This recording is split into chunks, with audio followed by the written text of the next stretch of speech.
TYT Sports, Ben Mankiewicz and Damian Carville with you. So age, a lot of athletes, a lot of significant, prominent athletes seemingly defying Father Time. Again, I use the word seemingly because I'm not sure there are more than there used to be. But the ones who are still performing at an elite level are performing at a remarkably elite level. Defending NBA champion Tim Duncan, you know, sensational last year, still performed well in the playoffs this year. Your sport, Didier Drogba, how old is he? 38. 38, still performing at an elite. David Beckham, who clearly slowed down, but was quite an effective player. Sure. Well into his 30s. I'm a big baseball fan. Baseball, you've been more likely to see it for a longer time because some pitchers, even if they look like they're not significant athletes, can still dominate a game. Yeah. And again, we know the first things to go are the legs. So while you need your legs to pitch well, if your arm is still working well, you can still throw a 93-mile-an-hour fastball and you can locate it. You can still get people out. You can still be. Do we think this is something new? Modern medicine is obviously better than when you were playing regularly, right? But how big a contribution do you think sort of trainers in medicine has to do with this? I think, you know, athletes nowadays are fitter than they've ever been. That's right. Yoga is practiced by most major athletes, just as one example. These are outliers. These are outliers. These are not the norm. When you look at Didier Drogba, playing for Chelsea, he'd actually taken a step down and gone to Russia, I believe, to play. Came back to Chelsea. They wanted a reserve striker. He would not be starting for them if it were not for injuries to Diego Costa. I think he's an outlier. I think most soccer players, when they get older, move backwards, move into midfield. You look at Andrea Pirlo in Italy playing for Juventus. It's harder to be a striker and be at that age. So I genuinely think these are the outliers. I mean, the number of people who are as fast at 37 as they are at forget 27 as they were at 32, you can't do it. Right. And like, you know, and soccer, like basketball, speed is critical. You know, Tim Duncan's teammate, Tony Parker, is not going to be playing when he gets close to 40 years old. Not because he is a less dedicated athlete, but he's a point guard, and that speed is going to go, and then you can't play point guard anymore. And, so I actually agree with you that they're outliers, and baseball is an outlier from other sports because it doesn't require the same kind. Speed is not nearly as relevant in baseball. It's relevant for the guys who rely on their speed, and those guys don't play at 40. You know, speedy, except guys like Ichiro, but Ichiro's not nearly as effective a player. He's a marginal player now. I think that's the key. These players become less important to the team. They become marginal players. They can be a replacement. They can play half the games, and they do a role. And I think there's also a story to they're doing better than they really are. One of the clips we put up about being clutch, it's also up on the site, and I don't believe that clutch is a real thing in the way we talk about it, but it fits into a story. And these players fit into stories, so we'd love to talk about that. So I just mentioned baseball, but Ichiro at some point this year is going to go 4 for 5 and hit a home run and steal a base and drive in 4 runs, and he will be described on that day as ageless. And isn't Ichiro amazing? And you'll be like, he was 1 for 21 before this, right? And looked bad, you know? And so yes, they'll have a moment. And Drogba may have a moment where you're like, that flash, that move he made and that pass, and then he got the pass back and he was right there, and like that looked like him 7 years ago. But he can't consistently maintain And that's exactly how it's working. Yeah. He scored a few goals and everyone goes, hey, he still has it.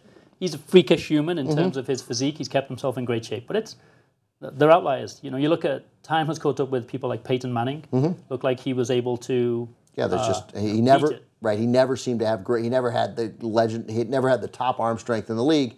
And so now his arm strength, though, as it's dwindled, has looked sometimes inefficient. Right. I still don't think it's worth insufficient. Worth underplaying how impressive it is that these guys can play at this level in these sports. Watching someone like Brett Favre at 40 years old play as a quarterback when there's 340-pound people trying to kill you, whether you like Brett Favre or not, and I can see a smile on your face. Oh, no, I like Brett Favre.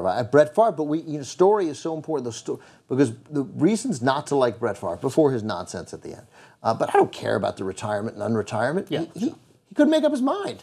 It's hard. It's a hard decision. Once you retire, you're done for good. And I want to talk about Michael Jordan for a sec, too. But Brett Favre was victimized, I think, by most of the people who disliked Brett Favre, by the manner in which people talked about Brett Favre. Announcers, Brett Favre would scramble and then with his left hand would throw a shovel pass, and they would say, "Oh, but Brett Favre, look at that, he's amazing, he's a winner." I mean, first of all, he lost a lot of playoff games. He threw more interceptions than anybody, right? Threw a ton of touchdown passes too, of course. But I've seen other quarterbacks make that shovel pass. Some of them not good, but they don't. But if Brett Favre does it, it was part of the Brett Favre mystique and the legend. And that irritated some people. Totally understandably. But Brett Favre didn't promulgate that legend. Right. He just played and played hard and made mistakes.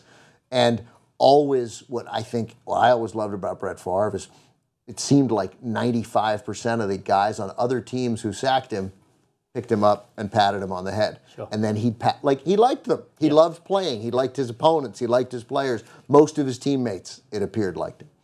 And the decision to retire would be the hardest decision I ever made. And so he changed his mind. And it was a little embarrassing for him in the end. But I don't care. I get it. I don't think it was part of some crazy plot. And so when Michael Jordan had this brilliant moment of the moment we all want for Michael Jordan, but we're not Michael Jordan. So he hits that shot against Utah, and that's perfect. And he retires for the second time, and it's perfect. They won 3. And then he was like, I'm better than 94% of the league 2 years later. And it turned out he was right. He wasn't Michael Jordan of old. He comes back at his age, and he was the 19th best player in the league, not the first. Right. I think that's amazing. It is. And should be applauded rather than how could Michael Jordan come back? There's no doubt about that. The challenge is when someone stays a little too long and tarnishes their reputation and their legend. I think of Tim Howard, national hero for the US in the World Cup, 16 saves against Belgium, unbelievable performance. He plays for Everton in England. That's your team, right? It's my team. And he's signed onto, I think, a 4-year contract, which runs until he's 39. I saw an Everton game this season where I think the final score was like 7-5. 6-3. 6-3. Every time I turned around, it was a goal. It was like a real sport for a second. One of the only teams to score 3 against Chelsea, who were going to be the champions. Is that right? So we'll take that as a positive. They lost 6-3. Yeah, we lost 6-3. Yeah, we did. And Tim Howard had a terrible game. Yeah, he did, yeah. And he's had a terrible season. And right now, it seems that Everton fans are turning against him. And it's somewhat tarnishing his... He's not a legend at Everton, but he's been a very good goalkeeper, much loved by the fans. And he's past 35, is he not? I think he's 35 this year. And he's a physical specimen, but he just seems to have lost something. Yeah, and when in sports, as most of the people watching know, you lose 10% of a step. Makes all the difference in the world. Just think of it in the NFL and why running backs, when they hit 30, more often than not, their careers go quickly. Right. Not always. Adrian Peterson's going to be 30, and he just missed a whole season. That might help him, not taking 300 hits. We'll see. I hope he comes back as an effective player. But where you explode through the line, if there is a moment, an almost indefinable moment, 0.3 of a second, that will be gone. You might get 2 yards out of it, but you're not going to explode through it, and you're no longer the game-breaking player that you were. So, yeah, it is slight, and of course many of them don't recognize it. And I would say that, yes, it does tarnish their image, but it shouldn't. We, as fans, ought to recognize, man, Tim Howard was a great player, great player. And then when he got to be older, he wasn't as good.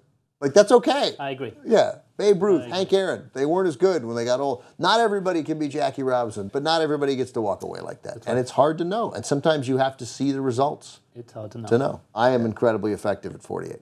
I still get it done, but I don't know what's the problem with the rest of you. All right, everybody, thanks for watching.